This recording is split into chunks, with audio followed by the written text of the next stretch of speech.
예, 안녕하십니까. 11월 25일 화요일 한겨레 뷰리핑 인사드리겠습니다. 저는 진행을 맡은 한겨레 논설실장 권태호입니다. 뷰리핑은 하하영 한겨레 정치부 기자 그리고 김한나 변호사님과 함께합니다. 두 분 인사하시죠. 네, 안녕하세요. 안녕하십니까. 예, 첫 번째 뷰리핑 들어가겠습니다. 어제 우리가 이 문제를 다뤘었죠. 감치 부분이죠. 한덕수 전 국무총리 내란 사건 담당 재판부가 법정 소란을 피웠던 김용현 전 국방부 장관의 변호인 2명의 감치를 집행하겠다고 밝혔습니다. 예. 서울중앙지법 형사 33부 재판장입니다. 이진관 판사가요. 어제 오전에 한덕수 재판 시작하기 전에 적법한 절차로 인적 사항을 확인해서 감치를 다시 집행할 예정이라고 밝혔습니다. 이 부장 판사가 감치 대상으로 재확인한 대상은요. 김용현 전 장관의 변호인인 이하상, 권우현 변호사입니다. 말씀드렸다시피 두 변호사가 지난 19일에 재판부 허가 없이 이 재판 법정에 들어와가지고 소란을 피웠고 감치 15일 결정됐지만 이름하고 주민등록 되지 않는 방식으로 집행은 피했습니다. 김 교수님 이거 어떻게 보셨나요? 저는 근데 이후에도 우리가 어저께 정말 얘기했듯이 슈퍼챗으로 활용도 하고 유튜브. 네, 그 이후에도 이런 일이 계속 발생했잖아요. 내란 관련 재판에서 이것 자체에 반성의 기미가 전혀 없어요. 그렇죠. 네, 반성의 기미가 없기 때문에 사실은 감치 제도는요. 일반 형벌에 의한 구속과는 좀 달라요. 그리고 법정 의무를 이행하지 않았을 때 간접 강제를 위한 제도이긴 하거든요. 그래서 실제로 집행률이 한 6% 정도밖에 되지 않음에도 불구하고 지금 다시 집행을 하겠다라는 법원의 강력한 의지를 보였던 거는 반성의 의미가 전혀 없고 이것을 오히려 활용하고 국민들을 선동하거나 자신들의 승리다라는 말도 안 되는 이야기까지 했거든요. 그렇기 때문에 법원으로서는 당연히 정말 사법의 권위도 다시 세우고 신뢰도 다시 세우기 위해서 감치 집행을 다시 할 수밖에 없다라는 생각이 들었습니다. 그러니까 법정을 무대로 지금 정치 활동을 하고 있는 셈이죠. 네. 그리고 이게 우리 내란 재판 외에 감치 재판도 따로 열렸는데 그 현장에서도 법정 모독이 있었다고요? 네, 그 감치 재판 같은 경우는 비공개로 열렸었는데요. 그 권우현 변호사가 재판부 향해서 해보자는 거냐? 안경 낀 변호사가 예. 거죠. 공수처에서 보자. 이래서 분위기는 사실상 협박에 가까웠다고 합니다. 그래서 이 부장 판사가 이렇게 얘기했습니다. 이 부분은 감치 결정에 포함 안 된 별도의 법정 모욕행위다. 네. 그래서 별도로 감치 재판 진행할 예정이라고 이렇게 알려졌습니다. 이 두 분 보면요, 이게 지금 이 감치 재판도 자신들한테 유리하지 않고 김용현 장관에 대한 변호에도 유리하지 않고. 왜 이분들이 진짜 변호사들인가란 그런 의심이 들 정도로 유튜브 방송 보면 뭐 내가 베드로니 그런 얘기도 하고 막 그러더라고요. 짐작컨대 이게 유튜브 방송을 직접 곧바로 한 걸로 봤을 때는 그 알고리즘에 좀 갇혀 있는 거 아닌가 생각이 듭니다. 그러니까 본인들이 선동하는 것처럼 이야기하지만 오히려 선동 당하고도 있을 수도 있겠다 정도로 생각이 되는 거거든요. 그러니까 원래 저희들이 우려했던 대로 실제로 그 한덕수 재판 법정에서 윤 전 대통령 지지구 막 외치는 방청인까지 나왔어요. 그렇죠. 이제 따라하는 거죠. 저렇게도 되는가 보다라는 생각을 하는 거죠. 그래서 판사가 그럼 이 사람도 감치하겠다 이렇게 좀 얘기를 했고요. 이렇게 강력한 대응이 있어야지 이게 상식 사회가 돌아온다라고 저는 생각을 하는데요. 제가 이제 국정기획위원회에 있었는데요. 그때 이제 국무총리실에서 이제 한덕수 총리를 이제 모셨던 그런 공무원이 이런 얘기를 하더라고요. 처음에는 한덕수 총리가 굉장히 이성적이셨대요. 이성적이라는 표현을 받았죠. 네, 그러더니 어느 날 이제 윤석열이 유튜브 한번 봐라 하면서 이제 극우 유튜브를 이렇게 제안을 주고 그러면 대통령이 보라니까 보게 될 거 아니에요. 그 유튜브를 본 시간이 굉장히 늘어났다고 하더라고요. 그러더니 어느 순간부터 그 유튜브에서 말하는 주장이나 근거가 마치 사실인 것처럼 명령까지 내렸대요. 이걸 조사해라. 이거 확인해봐라. 이런 식으로 생각이 바뀌더니 그게 진실인 것처럼 이제 받아들이더라라는 얘기를 간접적으로 했거든요. 그러니까 그런 사회 이 극우 세력들의 이 생각의 변천사가 이런 것이 아닐까라는 생각이 들고 그렇기 때문에 우리가 이거를 정상적인 대응을 해서는 안 된다. 확실하게 법이 정한 절차를 갖고 다시는 이런 일이 일어나지 않도록 대응해야 된다라고 저는 생각합니다.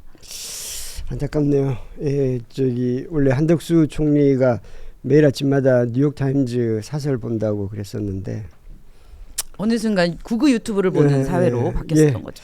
저기 감치는 그럼 두 변호사한테 이제 집행이 되는 건가요? 이게? 네, 그 감치 15일? 예, 대법원 규칙 보면은 그 위반 행위, 그러니까 감치 결정이 난 뒤에 20일까지 재판이 가능하고요. 그러니까 19일입니다. 19일에 감치 결정이 난 걸 계산을 해보면 12월 9일까지, 12월 9일까지 재판 가능한 거고, 이게 또 체포영장과 비슷하다면 또 비슷하다고 할 수 있는 그런 평가도 있습니다. 그래서 강제 구인도 할 수 있다고 합니다. 그래서 아마 조만간 두 번째 감치 재판 열릴 것으로 그렇게 보입니다. 예, 꼭 감치가 됐으면 좋겠어요. 그리고 이 감치 대상이 변호인들이 지금 재판부하고 화해를 요청했다고요?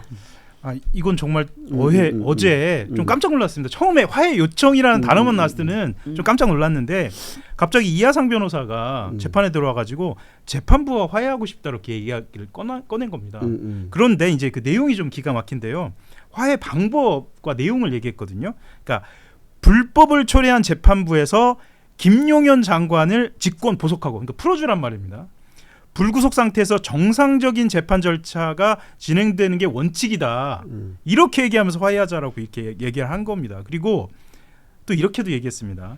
법원과 경찰이 힘 있는 자들과 편먹고 약한 자들을 같이 두드러 패면 시정자배와 뭔 차이가 있냐 뭐 이런 이야기를 했거든요. 저는 법정보도 계속하고 있는 것 같아요. 네, 이거는. 본인이 한 일이 시정자배와 정말 다름이 없는데 굉장히 이게 프레임을 씌우고 상대를 공격하고 하는 거에 굉장히 익숙한 것 같고 그 프레임 씌우는 것 자체도 굉장히 비이성적으로 지금 구도를 잡고 있다라는 생각이 좀 들어요. 이게 법원이 이걸 받아들일 리가 없다는 걸 본인도 잘 알고 있을 거잖아요. 받아들일 리도 없고 받아들일 수도 없는 일이죠. 네. 이렇게 하면 오히려 저 사람들 좀 이상하구나 이런 생각을 하게 될 텐데 이게 그쪽 지지층에는 이게 먹히는 건가요? 그러니까 이게 얼마나 때와 장소를 가리지 않고 이야기하는 거냐면요. 사실은 화해의 대상이 이진관 재판장이어야 하잖아요.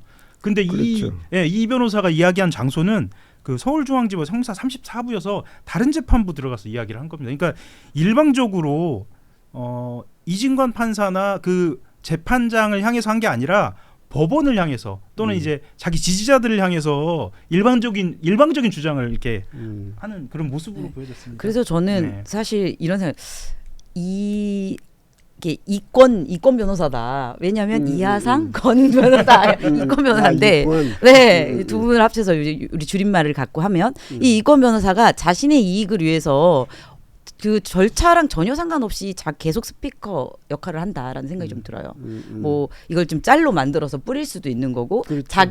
자기를 옹호하고 지지하는 슈퍼챗을 보내는 그분들을 향한 외침이다라는 생각이 들어서 이건 감치로 끝나는 게 아니라 이 법정 모독으로 형사 고소도 해야 되고 그리고 변호사 제가 어저께 말씀드렸던 대한변호사협회에서는 징계도 해야 된다라는 징계는 뭐 변호사직 정지전 뭐 그런 거죠. 네, 명예를 훼손했기 때문에 이제 징계를 해야 되고 지금 이건 위법적인 지금 딜을 또 얘기를 하고 있는 거잖아요. 그리고 이게 마치 원래 있었던 것처럼 보여지잖아요. 네, 저는 이게 절차가 있는 건 줄 네, 알았습니다. 이런 절차 없고 법원이랑 구속 여부나 보석 여부를 갖고 이런 협상을 하는 건 정말 말도 안 되거든요. 그래서 이런 것들은 엄벌에 처해야 한다라고 생각합니다.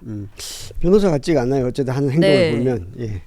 예, 알겠습니다. 다음 뉴스 한번 보겠습니다. 어제 이 감치 재판 외에 이제 내란 재판 또 열렸는데 여인영 방첩사령관이 이게 대표적인 충암파죠. 예. 여인영 그리고 이제 김용현 대표적인 충암파를 그 이상민 장관 이렇게 되죠. 윤석열 대통령까지. 윤석열 뭐 당연한 거고. 예.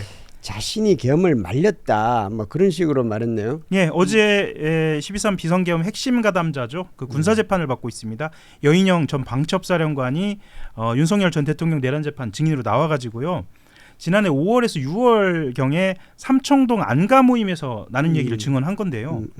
당시 여인영 전 사령관이 윤석열 전 대통령의 감정이 격해져가지고 헌법이 보장한 대권 조치 뭐 이런 얘기 하면서 계엄이라는 이야기가 나왔다는 겁니다. 그래서 그 자리에서 자신이 무릎 꿇고 말렸다는 건데 이 지금 감정이 격해졌다는 대목을 보면 술을 엄청 마셨나 봅니다. 원래 술을 많이 마셔요. 이 삼청동 안가 자리가 술을 비정상적으로 많이 마시는 걸로 알려져 있거든요. 뭐 보통 소주 맥주 반씩 섞은 소맥을 막 20잔씩 마신다 막 이렇게 알려져 있는. 20잔은 기본. 네, 기본. 네, 그래서 일단 앉자마자 이제 소주 맥주 이렇게 돌리는 거죠. 예. 그래서 본인은 결국에는 충암파라기보다는 각자 도생하는 길을 선택한 거 아니냐 뭐 이런 분석 나옵니다. 이게 요게 이제 조금 이 뉴스가 그 전에도 한번 살짝 나오긴 네네네. 했었는데 네. 뭐 무릎 꿇고 뭐 말렸다 네. 뭐 예. 그런 식으로 나오긴 했었는데 기본적으로 윤 대통령은 이 딱 자리에 앉으면 일단 소맥 네. 20잔은 기본으로 돌리고 시작을 하니까 그리고 그 대선 때 한 어떤 변호사 한 분 뵀는데 그러더라고요. 그때 이제 후보 시절이죠. 네. 윤석열 후보. 자기가 태어나서 저기 윤석열 후보만큼 술 많이 마시는 사람 처음 봤다고.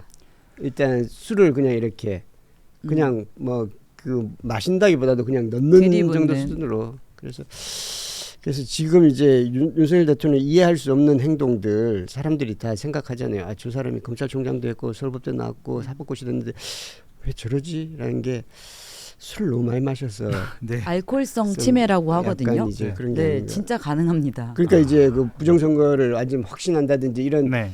이게 이제 정치적인 그런 게 아닌가 뭐 그런 생각도 좀 들긴 들어요. 뭐 얘기가 좀 빗나갔는데 네. 그래서 그 여인영 사령관 얘기는 그러니까 계엄에 동원할 군인이 없다. 예. 뭐 그런 얘기죠. 그러니까 군은 전쟁이 났을 때 동원령이나 징발령에 응하지 않는 사람을 수배하고 체포해가지고 그리고 또 교통도 통제하는 식으로 계엄령 이렇게 발령하는 것 그걸 또 훈련을 하기도 했다 이렇게 얘기하면서요.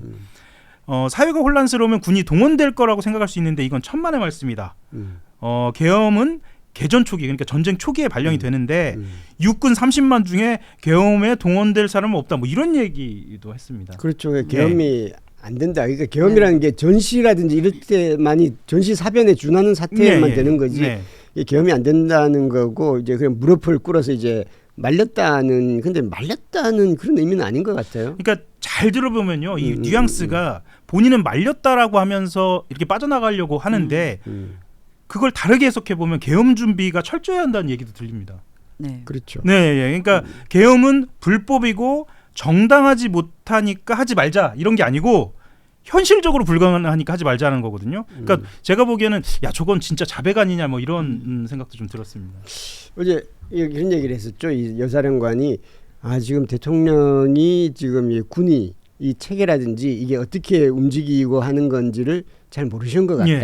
그러니까 이제 기본적으로 이제 군대를 안 나와서 그런가 보다 이런 생각을 네. 했겠죠. 하고 저렇게 해가지고는 안 되는데라는 생각을 했겠죠. 그리고 여인영 사령관은 나중에 홍장원 그 국정원 차장한테 구체적으로 얘기하고 그랬지 않습니까? 이거 그렇죠. 하라고 예. 하고 오히려 적극적으로 그 개입을 했었던 거죠. 예, 알겠습니다. 그리고 한덕수 총리 재판 어제 재판에서 한 총리 진술이 또 화제가 됐습니다. 멘붕 뭐 예. 그 한덕수 총리 재판은 명확한 증거가 있습니다. 그러니까 뭐냐면 CCTV를 틀고 이렇게 시작을 그렇죠. 했거든요. 그게 이제 분기점이죠. 예. 그러니까 이제 CCTV 속 보면은 한덕수 전 총리가 정족수 때문에 이제 전화를 막 돌립니다. 그리고 이상민 장관이 막 나갈 때 막 붙잡고 계엄 문건 막 이렇게 보면서 서로 상의하는 모습도 담겨져 있고요. 그런데 정작 한 총리한테 한 전 총리한테 그걸 보여주니까 어떤 경위로 무슨 일 했는지 기억이 부족하다. 뭐 기억이 안 난다. 그때는 거의 멘붕 상태였다. 이렇게 이야기를 한 겁니다. 네, 한 총리는 이런 걸 사석에서도 이런 얘기를 좀 하긴 했어요. 예. 이제 이게 CCTV에 딱 나오니까 이제 이전에 자기가 이제 그 계엄을 자기가 말렸다 막 이렇게 얘기를 했었잖아요. 말리고 이게 국무위원들 모은 거는 국무위원들하고 같이 반대를 하기 위해서다라고 했는데 CCTV에 딱 나오니까 이게 좀 약간 앞뒤가 안 맞게 됐는데 그리고 이제 그 서류가 이제 자기 고주머니에 있고 뭐 이런 것들이 이게 앞뒤가 안 맞는데 그때 당시 상황은 너무 전혀 막 그 어안이 벙벙할 정도로 정신이 없어서 도대체 내가 무슨 말을 하고 무슨 행동을 했는지 전혀 지금 기억이 안 난다. 근데 이게 보통 이제 형사처벌에서 고의를 조각하려는 시도거든요. 그러니까 왜냐하면 형사처벌은 이제 고의성이 있어야 돼요. 비난 가능성이 있어야 되기 때문에. 그런데 이제 우리는 이제 법률 용어로 이제 원자행. 원인으로부터 자유로운 행위라고 말을 해요. 원인으로 자유로운 행위 뭐냐면 뭐 심신미약이라든지 술을 너무 많이 취해서 기억을 전혀 약을 먹었다든지 나는 고의적으로 뭐 누군가를 죽이려고 했거나 뭐 지금 이런 계엄에 가담하거나 이런 것이 아니라 전혀 기억이 나지 않은 상태에서 난 도구화되었다. 라는 식으로 이제 책임을 회피하려는 전략인 거거든요. 굉장히 정밀한 전략이네요. 네, 맞습니다. 네. 저는 근데 순간적인 금치산자나 그렇죠. 거죠. 아까 뭐 말씀드렸던 것처럼 뭐 알코올성 치매, 아예 치매, 전혀 기억이 나지 않은 행동. 그런 식으로 이제 이 책임을 모면하려는 이런 피의자 피고인들의 이런 전략들이 종종 있어요. 근데 그 중에 하나라고 생각하는데 한덕수 총리 같은 경우는 굉장히 선택적 기억 상실이잖아요. 네, 굉장히 어떤 부분은 전혀 기억이 안 난다. 그렇지만 뭐 CCTV 보면서는 아 근데 그 자리에 있었네요. 그리고 전화해가지고 빨리 와라 이런 것들은 있었잖아요. 예, 그런 걸 보면서 이거 결국 이런 거에 우리 국민들도 넘어가지 않지만 재판부도 넘어가지 않는다. 왜냐하면 판례에도요 이 원자행 같은 경우에는 결국은 미필적 고의라고 하잖아요. 그리고 거기에 내가 도구화될 수 있는 상황에 놓여 있는 것만으로도 분명히 이제 고의성을 인정을 받거든요. 그래서 그런 시도가 의미가 없다라는 걸 빨리 깨달으시고 자백했으면 좋겠다라고 말씀드리고 싶습니다. 한덕수 총리 재판 결과 1심 판결이 윤석열 전 대통령보다 먼저 나오겠죠 예, 지금. 예. 네. 예. 이번 주에 예. 바로 이제 마지막 공판이 종결되거든요. 그러면 이제 선고는 조금 또 늦어진다 하더라도 1월 정도? 네, 1월 정도 나오네요. 뭐 이제 그 재판부의 선택인데 더 빨리 나올 수도 있죠. 왜냐면 지금 종결을 이번 주 수요일 날 한다고 했죠. 내일 모레. 예. 그러니까. 예, 다음 뉴스 보겠습니다. 이것도 이제 내란 관련 이야기이긴 합니다. 헌법 존중 TF가 이제 본격적인 활동을 이제 어제부터 시작했습니다. 예, 그 49개 행정기관이나 됩니다. 그 소속 공무원들의 계엄 협조를 조사할 헌법 존중 TF 실무 책임자들이 한 자리에 모였는데요. 집중 점검 기관으로 지목된 군하고 경찰 여기에는 53명하고 30명 인력을 배치해서 비교적 큰 규모로 조직 편성했고요. 회의 주제는 김민석 총리가 했습니다. 원칙과 절제, 신속한 조사, 재차 강조했습니다. 이게 핵심이 아마 군, 검찰, 경찰, 국정원 네. 이쪽이 이제 핵심이 되겠죠. 일반 부처는 뭐 상대적으로 그렇게 많이 그하지는 않을 테고. 근데 이제 어제 한겨레 단독 보도였죠. 그 헌법 존중 TF를 인권위에서는 구성하지 않기로 의결했다. 예. 이게 뭐 좀 배경을 좀 설명해 주시죠. 예, 말씀하신 대로 국가인권위가 헌법 존중 TF를 인권위 내에서 구성하지 않기로 의결했습니다. 자기들이 의결을 한 건데요. 뭐 이유는 있습니다. 그 본인들이 TF를 구성을 하면 스스로가 조사 대상이 될 것 뭐 이렇게 보고 있거든요. 그러니까 지난 2월로 이렇게 떠올려 보시면 지난 2월입니다. 그 윤석열 방어권을 보장해야 한다. 네, 방어권을 보장해야 한다는 예. 안건의 의결 이거에 참여한 인권위원들이 이번에 우리는 조사 TF 꾸리지 말자라고 의결한 겁니다. 그러니까 해당 위원들은 TF 구성은 해서는 안 된다라는 안건을 직접 발의하고 의결을 주도한 거 보면 뭐 쉽게 말하면 일종의 셀프 면제 예, 그렇게 볼 수 있을 것 같습니다. 그러니까 그 2월 기억이 납니다. 이게 그 인권위원회가 국가인권위원회가 하는 것이 내란을 일으킨 대통령을 보호하는 인권을 보호하는 위원회냐, 국민의 인권을 보호하는 위원회냐 그런 논란이 그때 있었던 것 같습니다. 2월에. 그리고 이제 이렇게 되면 뭐 저는 그런 생각이 듭니다. 이제 그 헌법 존중 TF에 대해서 찬반이 있을 수 있죠. 찬반이 있을 수 있는데 국가인권위원회 이 셀프 면제 형식은 문제로 보여집니다. 네, 그러니까 예. 그 내란 조사 자체를 국가 권력을 스스로 이용해서 회피하고 방해하고 있는 모양새거든요. 이거는 또 어떻게 보면 내란을 계속 선동하고 있다라고도 보여집니다. 그래서 뭐 어떤 쪽에서는 일부에서는 이거 명확하게 내란 세력 반동 뭐 이런 모습 아니냐 이렇게도 좀 보고 있고요. 예, 마지막으로 하나 더 보겠습니다. 저기 여당에서 내란 재판부 추진을 공식화했습니다. 이제 저희가 어제 2부에서 내란 전단 재판부 관련해서 많은 얘기를 했었는데 이제 민주당에서는 그러면 이제 내란 전단 재판부가 추진되는 건가요? 예, 그 더불어민주당이 내란 전담 재판부 설치 재추진하는 것을 공식화했고요. 근데 시기도 못 박았습니다. 그러니까 이재명 대통령이 국외 순방을 마치고 돌아온 뒤 뭐 이렇게 시기도 분명히 밝혔습니다.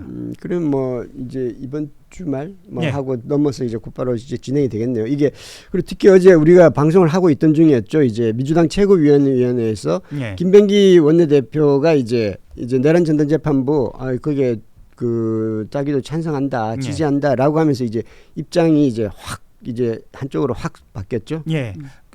일단은 그 윤석열 전 대통령에 대한 직위원 재판부 1심 선고 이게 늦어지면서 뭐 당 지지층 중심으로는 이거 전담 재판부 설치해야 하는 거 아니냐는 요구가 계속 있어왔습니다. 근데 며칠 전에 이제 전현희 최고위원하고 김용민 법사위 간사가 내란 재판부 설치하자 뭐 이렇게 나선 상황이었고요. 다만 이제 지도부는 아주 뭐 우연이라고 볼 수도 있겠습니다만 지난번 에펙도 그랬고 이번도 마찬가지인데 대통령이 국외 순방이나 이제 외교 일정과 하고 당내 문제하고 좀 겹치면 실제로 대통령의 성과나 정부의 성과가 좀 가려지는 거 아니냐. 그래서 좀 신중론이 있었거든요. 보통 대통령 순방 갈 때는 모든 걸 이제 보도 자료도 빼고 예. 이렇게 좀 그 로키로 가죠. 원래 네. 그게 관례인데 또 이런 모습은 또 뉴노멀이기도 한 것 같습니다. 그래서 시간이 없을 거예요. 예. 시간이 없을 거예요. 예, 그래서 뭐 지지자 중심으로는 그런 신중론에 대해서는 대체 지도부 뭐 하는 거냐 뭐 이런 불만이 좀 나온 것 같고요. 지도부가 이제 이에 호응한 것으로 보입니다. 그러면 대통령 소식도 한번 보죠. 지금 대통령이 지금 남아공 거쳐서 지금 터키 국빈 방문 중인데 관련한 소식 간단하게 좀 말씀해 주실까요? 예, 그 터키 대통령하고요. 그 103분짜리 정상회담 갖기도 했습니다. 근데 기자들은 사실 G20도 그렇고 터키 이 대통령 정상회담도 그렇고 그것보다도 관심사는 이번에 7박 10일이라는 거였거든요. 그러니까 7박 10일이라는 거는 이틀을 잠을 안 자고 같이 비행기를 탄다는 겁니다. 예. 그렇다고 하면 사실은 그 정도 타면 동지애 같은 게 좀 생기거든요. 그래서 대통령이 기자간담회를 기내간담회로 합니다. 이때 뭐 좀 속편하게 아주 솔직하게 작심하고 얘기를 꺼내는 경우가 많은데 어제 북한 관련 얘기가 그렇게 나왔습니다. 네. 예. 그래서 남북 관계가 단절됐다. 약간 좀 안타까움, 뭐 그런 게 좀 느껴지긴 했습니다. 예, 그 이재명 대통령 어제 뭐라 말을 했냐면 그 남북 관계 연결선이 완전히 단절돼서 언제 우발적인 충돌이 벌어질지도 모르는 상황까지 왔다. 이렇게 얘기하면서 그럼에도 끊임없이 선의를 전달해서 바늘구멍이라도 뚫어야 한다 이렇게 얘기를 했거든요. 그러니까 방점이 찍히는 게 우발적인 충돌인 것 같습니다. 근데 그것을 걱정해서 사실 선의를 계속 끊임없이 전달하겠다라는 거고요.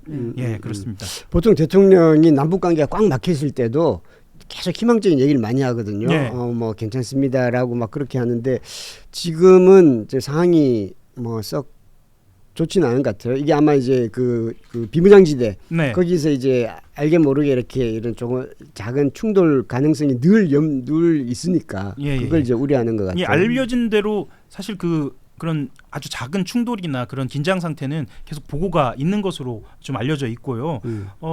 한 라인이 남북 간에 개설돼 있는 걸로 알려져 있죠. 그래서 그렇죠. 매일 이게 전화기를 든다고 합니다. 근데 지금도 마찬가지. 예, 근데 저쪽에서는 전화를 받지 않고요.